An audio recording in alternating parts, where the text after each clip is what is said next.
we're taking a slight segue to long-distance athlete Cian Oldknow. She's looking to qualify for the 2024 Paris Olympics in France later this year. She's running for the Hollywood Athletics Club. She's joining us in studio to tell us about her career, her future plans. Good evening, Cian. Welcome to the show. Good evening, Zai. Thanks for having me. Great having you. Your story is an exceptional one. It's a story of resilience, testament to the South African spirit. Please tell us a little bit more. Well, there's a lot to start from. So I'm 27. I'm running for Hollywood Athletics Club, sponsored by Adidas, and been through a lot to get to where I am today. At the moment I'm focusing on road. I've been to World Cross Country Champs, World Road Running Champs, and African Champs for 10,000 meters on track. I studied at UJ. That was my first stepping stone into competing a little bit more seriously, and since then just been taking it one step at a time.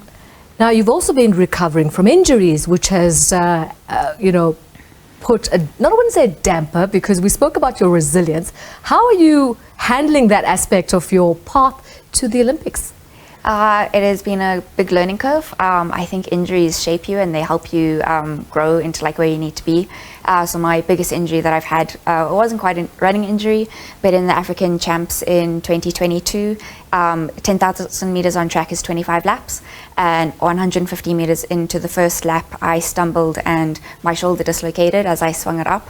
I had to step off the track, pop it back into place, and by the time I got back onto the track, the field was like 20 seconds down. I had to try catch up to them. I basically ran a 10K time trial by myself, and I think it was a really, really hard race. It was my first time on an international stage, so you kind of expect the best, you hope for the best, and I got the worst experience that I've ever had in a race. And I knew that I'd be going in for shoulder surgery as I came out of that, so I went in for shoulder surgery a month later, and then I was out for 6 months. It was long and hard, but it really taught me that, like, if you put in the work, if you really want something, like, you can make things happen where they need to, and I think things happen where they need to for a reason. I think the injury was a good time of rest for me. I got a little bit of downtime, managed to fix some weaknesses, and my first race back was SA Cross Country Trials in 2022, where I qualified for the World Cross Country Champs in 2023, and since then pretty much been on an upward curve, taking it one race at a time. Well, you had us a dislocated shoulder. That just shows your fortitude, in that you also crossed the finish line with that dislocated shoulder. What was going through your mind? Can you walk us through what was going through your mind as you were looking at the finish line ahead? Well, it's hard because in track you cross the finish line like 25 times, so I kind of wanted to stop every lap. I had some friends at the 200 meter mark and they were calling my times, and that helped a lot. And I thought, this is my first time representing South Africa. I don't want a DNF next to my name. Like, doesn't matter if I come last, doesn't matter if I'm like much slower than I want to be. Like, I'm going to cross that finish line and get to the end, cross the finish line, and just wanted to sit on a ball and cry, but I did it, and I still didn't have a DNF next to my name, which I'm proud of, and I take like a lot of pride in just sticking something out if you do choose to show up for something. And for those who don't know, DNF means did not finish. Yes. You did. Yeah. Now, you're not finished yet. You want to look at Paris Olympics, yes, right? What are your plans for that? Because that qualification is important for you. Yes, it is quite important. I think every athlete, if they take their running or any sport pretty seriously, Olympics is a huge goal for them. I originally thought that maybe my first step would be on track, but after World Champs road last year for the half marathon, I had a really great race, and I just really love the long distance, and we thought that maybe it's about time that I step up to the marathon and see how it goes. I did my debut marathon 2 weeks ago at the Johnson Crane Marathon in Bedford View, and I did 2 hours and 39 minutes. I set a course record, and I had such a cool experience, and I was like, oh, this is the race that I want to tackle this year. And I will be going to Spain next weekend to run in the Seville Marathon, and I really want to try shoot for a qualifying time there. The qualifying time is 2 hours and 26 minutes and 50 seconds, which is extremely fast, and we're not quite sure if I'm there yet, but I'm going to give it my best shot and see how close we can get. Now, a lot of people might think you have a full-time athletics career, but yet you have more to your life than just having an athletics career. Take us through what a day in your life is like.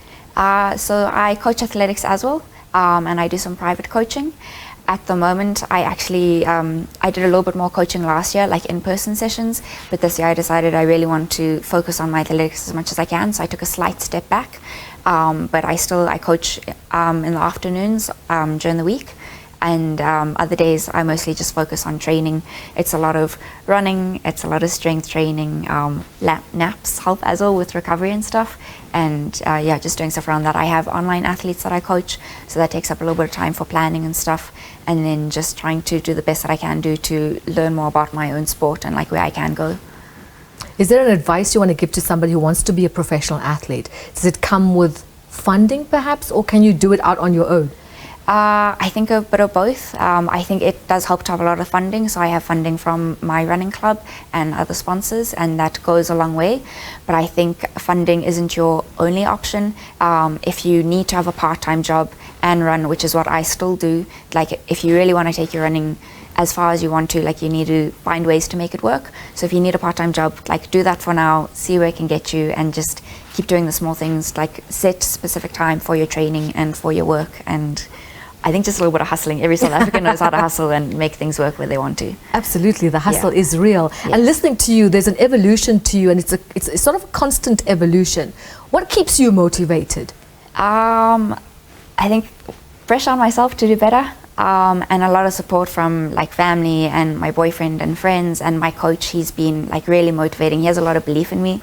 So sometimes when I don't quite believe like I have what it takes, he's very reassuring, and so he helps a lot.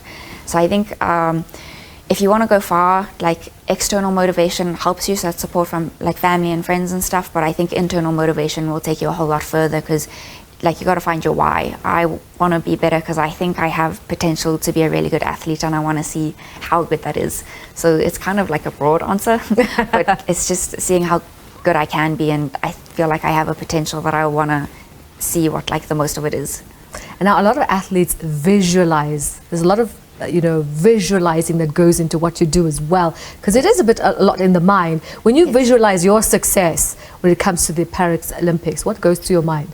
I picture myself there in South African kit. I picture the Eiffel Tower because it's in Paris, and kind of just seeing myself running that race. At the moment, the qualifying race is a little bit more important, so that's like my biggest visualization. Just seeing myself getting through that race, trying to get the qualifying time, seeing how close I can get, just seeing how I can show up daily to get there. Cian, I see success on your cards. I'm visualizing it right now. So we'll look forward to having you again in studio here on Sports Live. As always, we love inspiring stories, and you've certainly inspired the athlete in me.